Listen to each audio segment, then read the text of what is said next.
بسم الله الرحمن الرحیم. محترم اوریدونکو سلامونه. په دې هیله چې روغ جوړ بایاست. نقیب الله تعلیم د ننګرهار پوهنتون د اقتصاد پوهنځي استاد یو ځل بیا ستاسو په خدمت کې د مالي منیجمنت د یو نوي لیکچر سره حاضر یم. نن به موږ تاسې په ننني ویډیوي لیکچر کې په یو ډیر مهم موضوع باندې بحث کوو چې هغه موضوع عبارت ته په مالی سندونو کې پانګه اچونه د اسلام د نظره او همدارنګه له اسمي قیمت څخه په لوړ قیمت او یا ټیټ قیمت د سهمونو خرڅلاو جواز لري او که نه. مونږ تاسې په دغه تیرو څو لیکچرونو کې په دې باندې بحث کړی چې کله یو سهامي شرکت یا کمپني او همدارنګه نورې مالي ادارې پیسو ته اړتیا ولري نو هغوی کولی شي چې په مالي بازارونو یا فاینانشل مارکیټ کې د مختلفو مالي سندونو یا فاینانشل سکیورټیز د خرڅلاو له لارې هغه د اړتیا وړ پولي پانګه تهیه او چمتو کړي. بیا موږ تاسې په دې باندې هم بحث کړی چې هغه مالي سندونه چې سهامي شرکتونه، سوداګریز بانکونه، مرکزي بانکونه او نورې مالي ادارې معمولا د اړتیا وړ پانګې د تمویل لپاره مالي بازارو ته خرڅلاو ته وړاندې کوي. دغه مالي سندونه مجموع کې په دوه ډوله دي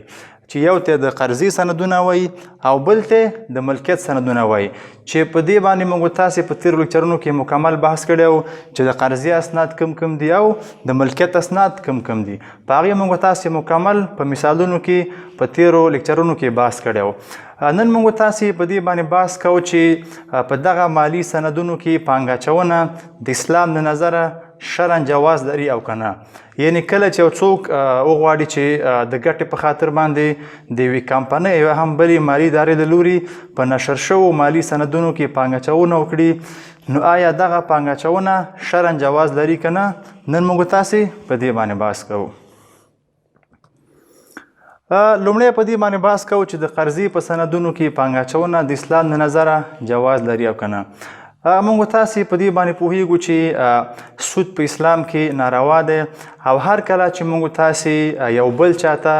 د قرض په شکل باندې پیسې ورکوو او یا هم بل جنس موږ د قرض په شکل باندې بل چاته ورکوو نو کله چې ورنه موږ خپل قرض واپس اخلو نو که موږ پیسې ورکړي وي او که مو جنس ورکړی وي نو کله چې موږ دغه قرض واپس اخلو نو په هغه اصلي مقدار چې هر څومره موږ تاسې اضافه اخلو هغې ته سود ویل کیږي او دغه په اسلام کې ناروا دی. یعنې هر کله چې موږ یو بل چاته قرض ورکوو نو د واپسۍ په صورت کې موږ هماغه اصلي مقدار باید واپس واخلو. موږ که په هغه اصلي مقدار باندې ولو که یو سنټ هم اضافه واخلو نو دغې ته سود ویل کیږي او دا په اسلام کې ناروا دی. اوس کله چې یو سهامي شرکت یا هم بله مالي اداره د قرضې په شکل د اړتیا وړ پولي پانګې تمویل لپاره د قرضې بېلابېل سندونه چې موږ تاسې پې مخکې بحث کړی و چې هغه ټریجري بل کیدی شي، ټریجري نوټ کیدی شي، ټریجري بانډ کیدی شي، کمرشل پیپر کیدی شي، سرټیفیکیټ اف ډیپازټ کیدی شي، همدارنګه نور سندونه. نو کله چې دغه سندونه مالي بازار کې خرڅیږي نو هر څوک چې د پیسو مقابل کې دغه د قرضې سندونه ترلاسه کوي نو دغه کس د قرض په شکل دغه پیسې د دغه سند نشرونکې ادارې ته ورکوي. نو کله چې یو څوک په مالي سندونو کې پانګه اچونه کوي نو معنا یې دا ده چې دلته دغه پانګه اچونکی د قرض په شکل پیسې یو بل ادارې ته په واک کې ورکوي. نو کله چې اوس دغه پانګه اچونکی دغه اسناد د قرضې له ځان سره ساتي نو هر چا چې دغه سندونه نشر کړي وي نو هغوی بیا چې کله دغه د قرض موده پوره شي نو کله چې دا قرض ورته واپس بیرته سپاري نو هغه د اصلي مقدار تر څنګ ورته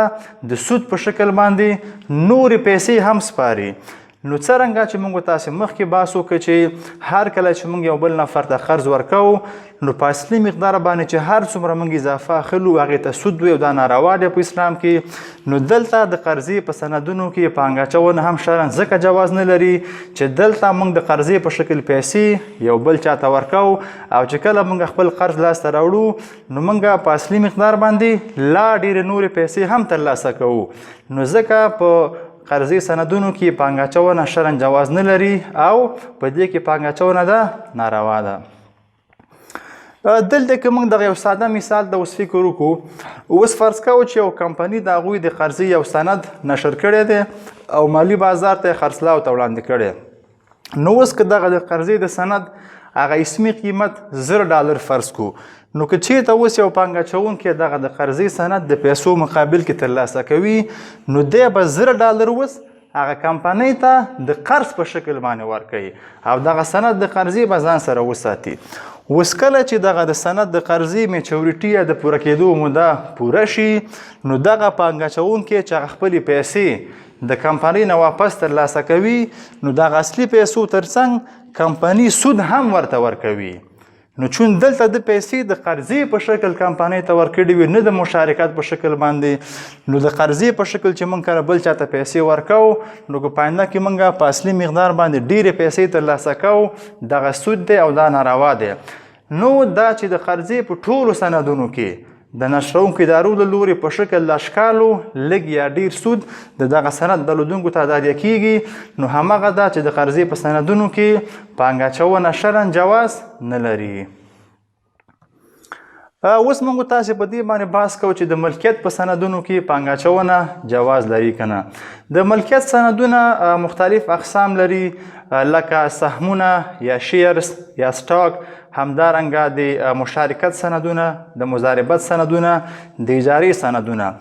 نو هر کله چې موږ د ملکیت په سند باندې بحث کوو معنا به دی چې دلته موږ په یو کمپنۍ یا بل اداره کې د پیسو مقابل کې یو برخه ترلاسه کړې ده، یعنې موږ دغه پیسې د مشارکت په شکل یو بل چاته ورکړي دي او د هغې کاروبار په شتمنۍ کې موږ هغې سره شریک ګرځېږو، د هغې کاروبار په ګټه او تاوان کې موږ د هغې سره شریک ګرځېږو. نو اوس پوښتنه دا ده چې د یوې کمپنۍ په سهمونو کې یا په شیرز کې پانګه اچونه شرعاً جواز لري که نه. دلته موږ درې حالتونه لرو. لومړی دا که چېرته د یوې کمپنۍ هغه اصلي کاروبار هغه حلال وي او هغې کې څه شرعي مشکل نه وي، هغه کاروبار شرعاً ناروا نه وي او دغه د کمپنۍ ټول معاملات هم مکمل غیر سودي وي او په هغې کې هیڅ ډول سود موجود نه وي نو په دغسې کمپنیو کې پانګه اچونه یعنې د دې کمپنۍ په سهمونو کې پانګه اچونه شرعاً جواز لري، په دې کې هیڅ مشکل نشته دی. د مثال په ډول کې چې یوه کمپنۍ د فرنیچرو کاروبار کوي یعنې فرنیچر تولیدوي، موټر تولیدوي، رخ تولیدوي، همدارنګه غوړي تولیدوي نو دلته موږ ګورو چې دغه د کمپنۍ اصلي کاروبار دا مشروع او روا دی. نو که د دې کمپنۍ نور ټول معاملات هم غیر سودي وي نو د دې کمپنۍ په سهمونو کې پانګه اچونه شرعاً جواز لري. خو که چېرته د یوې کمپنۍ اصلي کاروبار دا غیر مشروع وي، اصلي کاروبار حلال نه وي نو د هغې کمپنۍ په سهمونو کې پانګه اچونه هم شرعاً جواز نه لري. د مثال په توګه که چېرته یوه کمپنۍ الکولي مشروبات تولیدوي او خلکو باندې خرڅوي یا یوه کمپنۍ په کسینو یا قمارخانو کې چې دی پانګه اچونه کړي یا یو کمپنۍ د سودي بانکونو په شکل فعالیت ترسره کوي یا یو کمپنۍ د فحش فلمونو تولید چې دی ترسره کوي نو دلته موږ ګورو چې دغه اصلي کاروبار د کمپنۍ دا غیر مشروع او ناروا دی. نو که د یو کمپنۍ اصلي کاروبار ناروا وي نو په دغه کمپنۍ په سهمونو کې پانګه اچونه هم شرعاً جواز نه لري. دلته دریم حالت دا دی اوس که چېرته د یوې کمپنۍ اصلي کاروبار هغه حلال وي، اصلي کاروبار یې مشروع وي، څه مشکل پکې نه وي خو دغه کمپنۍ ځینې سودي معاملات هم ترسره کوي، یعنې دغه کمپنۍ وخت په وخت خپلې پیسې د ګټې په خاطر باندې په سودي بانکونو کې په سود باندې ږدي او یا هم دغه کمپنۍ د نورو کمپنیو په مالی سندونو کې پې پانګه اچونه کوي او سود ترې لاسته راوړي یا دا کمپنۍ په خپله د اړتیا په وخت کې د قرضې په شکل په سود باندې نورو خلکو نه قرض اخلي. نو دلته موږ ګورو چې دغه د کمپنۍ اصلي کاروبار خو به مشروع وي خو دغه کمپنۍ سودي معاملات هم ترسره کوي.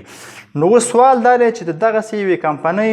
په سهمونو کې پانګه اچونه شرعاً جواز لري که نه. دلته اوس وخت کې علما په دې مسله کې دوه نظره لري. د ګڼ شمېر علماو دا نظر دی چې هر هغه کمپنۍ چې د هغې اصلي کاروبار مشروع وي خو په عین وخت کې سودي معاملات یا غیر مشروع معاملات هم ترسره کوي نو د دې کمپنۍ په سهمونو کې پانګه اچونه شرعاً جواز نه لري. خو بله ډله علما بیا په دې نظر دي که چېرته د یوې کمپنۍ اصلي کاروبار مشروع وي او یو اندازه سودي معاملات هم ترسره کوي نو که چېرته دغه د سودي معاملاتو اندازه یې ډیره کمه وي چې حتی په نشت حساب وي یعنې ممکن 1% یا زیاتو کم وي نو ځینې علما په دې نظر دي چې د دغسې کمپنیو په سهمونو کې پانګه اچونه جواز لري ځکه هغوی په دې نظر دي چې په اوس وخت کې په دنیا کې ممکن داسې شرکتونه او کمپنۍ ډېرې کمې پیدا شي چې د هغوی اصلي کاروبار هم مشروع وي او ټول معاملات مکمل غیر سودي وي ځکه د اکثرو کمپنیو معاملات په یو شکل خامخا سودي وي خو دغه علما چې په دغسې کمپنیو کې د پانګه اچونې لپاره جواز ورکوي هغوی بیا دا وایي چې دغه کمپنۍ کې هر نفر سهم لرونکی اوسیږي نو کله چې دغه کمپنۍ په کال کې یو ځل د سهم لرونکو هغه میټینګ یا غونډه کوي چې هغې ته انول ګرینډ میټینګ ویل کیږي نو په دغه غونډه کې به دغه پانګه اچوونکي د خپل نظر اظهار کوي چې باید زموږ کمپنۍ په سودي معاملاتو کې پانګه اچونه ونه کړي او د هغې ترڅنګ کله چې دغه کمپنۍ ګټه ترلاسه کړې وي نو طبعا دغه کمپنۍ بیا وخت په وخت د ډیویډنډ په شکل باندې په سهم لرونکو باندې ګټه ویشي نو کله چې یو سهم لرونکی په دغسې کمپنۍ کې سهم او برخه لري نو هغه چې د ډیویډنډ په شکل باندې کمې پیسې له کمپنۍ څخه لاسته راوړي نو هغه ته به دغه معلومات خامخا وي یعنې ده به د کمپنۍ هغه مالي حسابونه خامخا کتلي وي او هغلته په مالي حسابونو کې دا معلومیږي چې د دغه کمپنۍ په ټول عوایدو کې یا په ټوله ګټه کې 2% سودي ګټه شامله ده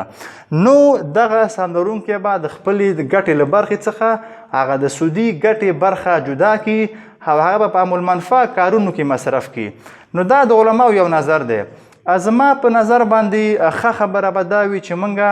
یوازې د هغې کمپنیو په سهمونو کې پانګه اچونه وکړو چې د هغې اصلي کاروبار هم مشروع وي او ټول معاملات مکمل غیر سودي وي ځکه که چېرته د یوې کمپنۍ اصلي کاروبار مشروع وي خو ځینې معاملات سودي وي نو که په دې کې موږ تاسې غونې خلک پانګه اچونه په دې خاطر ونه کړي چې هغه سودي معاملات لري نو دغه کمپنۍ ممکن بالاخره دې ته وعده راشي چې هغه سودي معاملات مکمل پرېږدي تر څو ټول خلک د هغې په سهمونو کې پانګه اچونه وکړي اوس که چېرته داسې یوه کمپنۍ یا شرکت یا بله مالي اداره وي چې د هغې اصلي کاروبار مشروع او حلال وي او همدارنګه باقي نور ټول معاملات هم حلال او مشروع وي او غیر سودي وي او هیڅ نوع ناروا او سودي معاملات ونه لري نو که چېرته یو څوک په دغسې یوه کمپنۍ یا شرکت یا بله مالي اداره کې د ملکیت یو سند یا د ونډې سند یا شیر ولري او دغه پانګه اچوونکی وغواړي چې دغه خپل د ملکیت سند یا دغه د ونډې سند یا شیر په سیکنډري مارکیټ کې په بل چا باندې خرڅ کړي نو آیا له اسمي قیمت څخه په لوړ قیمت او یا ټیټ قیمت دغه د ملکیت سند یا دغه د ونډې سند یا شیر خرڅولی شي که نه او د هغې خرڅلاو شرعاً جواز لري که نه او په دې کې سود شته او که نه نو مخکې دې چې موږ تاسې په دې موضوع باندې بحث وکړو لومړی په هغه حدیث باندې خلاص بحث کوو چې هغه د سود په هکله باندې راغلی دی په حدیث کې داسې راغلی دي چې هر کله موږ تاسې دغه شپږ شیان چې عبارت دي له سره زر سپین زر مالګه وربشې غنم او خرما حدیث کې راغلی چې هر کله موږ تاسې دغه شپږ شیان په خپلو کې یو له بل سره تبادله کوو یا د هغې موږ اکسچینج کوو نو که چېرته دواړو خواو ته عین جنس یا عین شی تبادله کېده نو دغه تبادله باید یو برابر او لاس په لاس وي یعنې که موږ سره زر په سرو زرو بدلو سپین زر په سپینو زرو بدلو همدارنګه مالګه په مالګه وربشې په وربشو غنم په غنمو او خرما په خرما نو کله چې موږ تبادله کوو یا بیه کوو یا اکسچینج کوو نو که دواړو خواو ته عین جنس و نو دغه تبادله باید یو برابر او لاس په لاس وي که په دې کې موږ زیاتوالی یا کموالی کوو یا وروستوالی کوو نو دا سود دی او ناروا کار دی خو که چېرته بیا موږ دوه مختلف شیان په خپلو کې تبادله کوو یعنې موږ سره زر په سپینو زرو بدلو او یا هم غنم په وربشو باندې بدلو او یا هم سره زر په غنمو باندې بدلو نو حدیث کې راغلی چې کله موږ دغه شپږ شیان خپلو کې تبادله کوو نو که چېرته دغه د تبادلې او اکسچینج په وخت کې دواړو خواو ته دوه مختلف شیان تبادله کېدل نو په دغسې وخت کې بیا زیاتوالی او کموالی دا روا دی او دا سود نه دی اوس دا چې دغه شپږ شیانو څخه پرته په نورو کې سود شته او که نه په هغې موږ تاسې بیا مکمل د سود باره کې یو لیکچر لرو دلته خلاص قاعده زموږ لپاره اوس دا شوله چې که چېرته موږ تاسې یو بل چا سره بیه کوو یا خرید و فروش کوو یا تبادله کوو یا اکسچینج کوو نو ګورو به چې دواړو خواو ته شی تبادله کیږي نو که دواړو خواو ته عین جنس و لکه تا افغانۍ بدلې په افغانۍ باندې یا ډالر بدلې په ډالرو باندې یا غنم بدلې په غنمو باندې نو که دواړو خواو ته عین جنس و دا تبادله باید یو برابر او لاس په لاس وي خو که چېرته موږ دوه مختلف شیان تبادله کوو لکه ډالر بدلې په افغانیو باندې یا د پیسو مقابل کې موټر اخلي یا د پیسو مقابل کې ځمکه اخلي نو دلته دوه مختلف شیان تبادله کیږي نو په دغسې وخت کې به زیاتوالی او کموالی روا دی او په دې کې سود نشته دی نو اوس موږ تاسې په دې باندې بحث کوو چې که چېرته یو چا سره داسې یو د ملکیت سند یا شیر یا د ونډې سند وي چې د هغې اسمي قیمت $100 وي او دی په یو کمپنۍ کې دا د پیسو مقابل کې اخیستی وي نو که چېرته اوس دغسې وخت کې دغه سند دودونکی وغواړي چې دا خپل سند د پیسو مقابل کې بل چا باندې خرڅ کړي نو آیا له د اسمي قیمت یا $100 نه په لوړ قیمت یا ټیټ قیمت خرڅولی شي او که نه او دې کې سود شته او که نه اوس په دې موږ تاسې بحث کوو دلته موږ تاسې 3 حالتونه لرو لومړی حالت دا دی چې که موږ دغه د ونډې سند یا شیر په داسې یو کمپنۍ یا شرکت کې ولرو چې د هغې کمپنۍ یا شرکت ټوله شتمني د پیسو په شکل یا په نقده شکل او یا په کیش شکل باندې وي یعنی کله چې یوه کمپنۍ د لومړي ځل لپاره دغه سهمونه خرڅلاو ته بازار ته وړاندې کړي او په نقده شکل پیسې ترلاسه کړي نو که دغه پیسو باندې عملا کاروبار شروع شوی نه وي یا دغه پیسې په مادي یا فزیکي شتمنۍ بدلې شوي نه وي او دغه ټولې پیسې په نقده یا کیش شکل پرتې وي نو که دغسې وخت کې موږ سره اوس یو سند د دې کمپنۍ وي یا یو ونډه د دې کمپنۍ وي چې هغه موږ د $100 مقابل کې ترلاسه کړي وي نو که دغسې وخت کې موږ دغه شیر یا سند د پیسو مقابل کې بل چا باندې خرڅو نو معنا به دی چې دلته د دې سند شاته اوس مادي شیان یا فزیکي شتمنۍ نشته دی د دې سند شاته ټول نقده پیسې یا کیش پروت دی نو که دغسې وخت کې موږ دغه یو سند بل چا باندې خرڅو نو معنا به دا وي چې موږ په کمپنۍ کې خپله برخه نقدي پیسې اوس بل چا باندې خرڅو نو چون دغه د سند اسمي قیمت $100 دی نو معنا به دی چې موږ دلته اوس $100 په بل چا باندې خرڅو نو دلته اوس که موږ فکر وکړو چې موږ شی تبادله کوو دواړو خواو ته پیسې دي یعنې موږ که څه هم دغه شیر خرڅو یو سند خرڅو خو چون شاته نقدي پیسې په کمپنۍ کې پرتې دي نو معنا دا چې موږ دغه $100 اوس بل چا باندې د ډالرو مقابل کې خرڅو نو چون دواړو خواو ته ډالر دي نو دغه سند به دغسې وخت کې موږ په $100 باندې خرڅو که هغه نه په لوړ قیمت یا ټیټ قیمت خرڅو دا سود دی او دا ناروا کار دی دویم حالت داسې دی که چېرته اوس داسې یوه کمپنۍ وي چې د هغې ټولې شتمنۍ په فزیکي شکل یا په مادي شکل باندې وي یعنې دغه کمپنۍ کیدای شي په هغه پیسو باندې موټرې اخیستي تعمیرونه اخیستي ځمکې اخیستي فرنیچر اخیستي سوداګریز توکي اخیستي وي خو راز ده چې د دې کمپنۍ ټولې پیسې په مادي شتمنیو باندې بدلې شوي وي او په نقده شکل پیسې ونه لري نو که دغسې وخت کې موږ دغه یو سند یا یو شیر په دې کمپنۍ کې ولرو نو دلته معنا دا ده اوس چې موږ دغه د کمپنۍ په شتمنۍ کې یوه برخه لرو اوس که موږ داسې فرض کړو چې دغه کمپنۍ 1,00,000 سهمونه بازار کې خرڅ کړي دي هر سهم د $100 مقابل کې نو اوس که موږ دغه یو سهم ترلاسه کړی وي دې وخت کې به معنا دا وي چې که دغه د کمپنۍ ټوله مادي شتمني 1,00,000 برخو باندې وویشل شي هغه یوه برخه یې زما ده نو که دغسې وخت کې موږ دغه یو سند بل چا باندې خرڅو نو معنا به دا شي چې موږ په کمپنۍ کې هغه خپله برخه مادي شتمني یا فزیکي شتمني یا هغه خپله برخه جنس اوس د پیسو مقابل کې بل چا باندې خرڅو نو چون دلته اوس که موږ فکر وکړو دغه تبادله کې په دې وخت کې یو خوا د اوس مادي جنس دی او بلې خوا ته پیسې دي نو دوه مختلف شیان دي نو په دغسې وخت کې موږ بیا دغه یو شیر یا یو سند په $100 باندې هم خرڅولی شو او د $100 نه په لوړ قیمت او په ټیټ قیمت باندې هم خرڅولی شو او دا سود نه دی په کمپنیو کې داسې حالتونه ډېر کم وي چې هغلته د کمپنۍ دغه ټولې پیسې په نغده شکل پرتی وي او یا هم دا ټولې پیسې په مادي شتمنۍ بدلې شوي وي. نو اکثرا کمپنیو کې داسې وي چې یوه برخه د شتمنیو په نغده شکل وي او یو برخه یې په مادي شتمنۍ یا ټینجبل اسید باندې بدله شوي وي. نو اوس که په دغسې وخت کې یو څوک په یو کمپنۍ کې سهم ولري نو د هغې خرڅول له اسمي قیمت څخه په لوړ قیمت یا ټیټ قیمت دا جواز لري که نه. اوس په دې موږ تاسې بحث کوو. نو دلته موږ تاسې اوس دریم حالت لرو. اوس فرض کوو چې موږ په داسې یو کمپنۍ کې یو سهم لرو چې د هغې کمپنۍ دا ټولې شتمنۍ نه په کیش شکل دي او نه ټولې شتمنۍ په مادي شکل دي، بلکې دلته د کمپنۍ د شتمنۍ یوه برخه په نغده شکل یا د پیسو په شکل ده او یوه برخه د مادي شتمنۍ یا د فزیکي شتمنۍ په شکل باندې ده. نو که دغسې وخت کې موږ سره اوس د دې کمپنۍ یو سهم یا شیر وي چې هغه موږ د $100 مقابل کې ترلاسه کړی وي، نو که دغسې وخت کې موږ دغه شیر یا دغه د ملکیت سند د پیسو مقابل کې بل چا باندې خرڅو، نو دلته اوس موږ ته معلومیږي چې د دې سند شاته په کمپنۍ کې اوس هم نغده پیسې پرتې دي او هم فزیکي جنس پروت دی.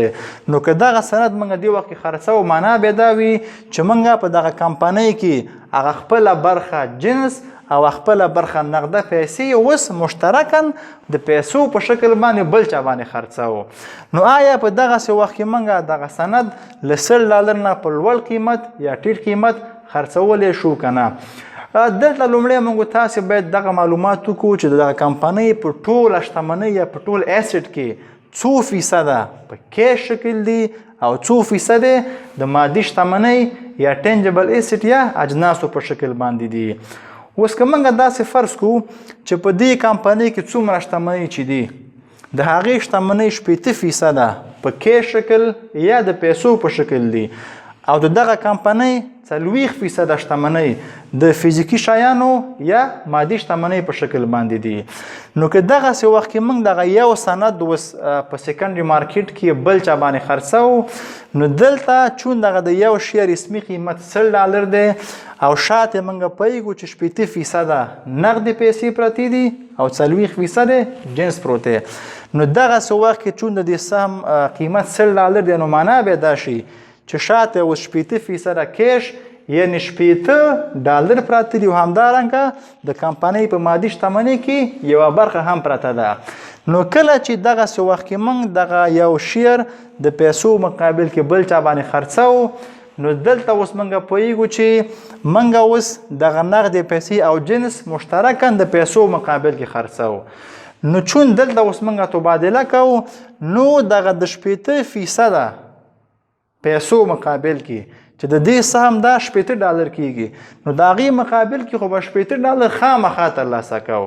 او هغه نه چې هر څومره پورته خرڅوو، معنا به دا وي چې موږ د $80 مقابل کې $80 ترلاسه کړي او هغه شتمنۍ کې مو خپله برخه په لوړ قیمت خرڅه کړې ده. نو چون دلته په دې وخت کې د کمپنۍ ټوله شتمني 80% په کیش شکل ده، نو دا چې د یو سهم قیمت $100 دی، نو د یو سهم شاته هم $80 په کیش شکل پراته دي. نو که دغه سهم اوس موږ تاسې په سیکنډري مارکیټ کې بل چا باندې خرڅوو، نو دا به له $80 نه په لوړ قیمت ځکه خرڅوو چې دلته به د $80 مقابل کې موږ $80 ترلاسه کوو، باقي هغه شتمنۍ مادي شتمنۍ کې به خپله برخه په لوړ قیمت خرڅه کوو. اوس که موږ داسې فرض کوو چې موږ دغه یو شیر په دې وخت کې په $110 خرڅوو، نو معنا به دا وي چې د $80 مقابل کې $80 ترلاسه شوي او په هغه مادي شتمنۍ کې مو خپله برخه په $50 خرڅه کړې ده. اوس که موږ دغه شیر په $80 خرڅوو، معنا به دا وي چې د $80 مقابل کې $80 ترلاسه شوي او هغه مادي شتمنۍ کې مو خپله برخه ملکیت په $60 خرڅ کړی دی. خو که چېرته اوس موږ دغه شیر دی وخت کې په $80 باندې خرڅوو، نو معنا به دا وي چې موږ خو د پیسو مقابل کې پیسې ترلاسه کوو، خو د جنس مقابل کې هیڅ شی هم نه ترلاسه کیږي. نو طبعا په دغسې وخت کې موږ د ملکیت دغه سند په $50 او یا له هغې څخه کم بالکل نشو خرڅولی شو، خو دا شرعاً جواز ځکه نه لري چې دلته موږ بیا ډېرې پیسې په لږو پیسو باندې خرڅوو. نو کله چې موږ تاسې اوس په یوه کمپنۍ یا په بل کاروبار کې د ملکیت سند یا ونډه ولرو او غواړو چې موږ یې په سیکنډري مارکیټ کې په بل چا باندې خرڅ کړو، نو لومړی موږ تاسې باید دغه معلومات وکړو چې دغه کمپنۍ په ټوله شتمنۍ کې آیا ټوله شتمني په کیش شکل ده، ټوله شتمني په د مادي شتمنیو په شکل ده، او که د شتمنۍ یو برخه کیش او یو برخه په مادي شکل باندې ده. نو موږ هر وخت کولی شو چې د یوې کمپنۍ هغه بیلانس شیټ راواخلو، ځکه بیلانس شیټ کې د کمپنۍ ټولې شتمنۍ مکمل ذکر وي. نو هغې ته په کتو موږ ته اوس دا معلومات کیدلی شي چې د دې کمپنۍ څو فیصده په نغده شکل ده او څو فیصده په د مادي شیانو په شکل باندې ده. نو هغې ته په کتو بیا موږ تاسې کولی شو دغه خپل شیر یا سهم په سیکنډري مارکیټ کې په اسمي قیمت له هغې څخه په لوړ قیمت او یا ټیټ قیمت باندې خرڅ کړو. دلته اوس یو مسله بله هغه دا ده چې په یوه کمپنۍ کې په ټوله شتمنۍ کې که چېرته دغه د کیش پرسنټیج یا فیصدي زیاته وي او د مادي شتمنۍ پرسنټیج یا فیصدي کمه وي، نو آیا په دغسې وخت کې موږ د دې کمپنۍ دغه شیر په سیکنډري مارکیټ کې په بل چا باندې خرڅولی شو که نه؟ نو دلته اکثر علما په دې نظر دي چې که چېرته د یوې کمپنۍ په دغه ټوله شتمنۍ کې له نیمایي شتمنۍ یعنې 50% څخه زیات په مادي شکل باندې وي یا د فزیکي شتمنۍ په شکل باندې وي، او له نیمایي شتمنۍ یا 50% څخه کم په کیش شکل باندې وي، نو په دغسې وخت کې موږ د دې کمپنۍ دغه سهمونه په سیکنډري مارکیټ کې په بل چا باندې خرڅولی شو. د نن درس همدومره و. تاسې کولی شئ خپلې پوښتنې او نظریات زموږ سره شریک کړئ. تر بل درسه مو په لوی الله سپارو. مننه.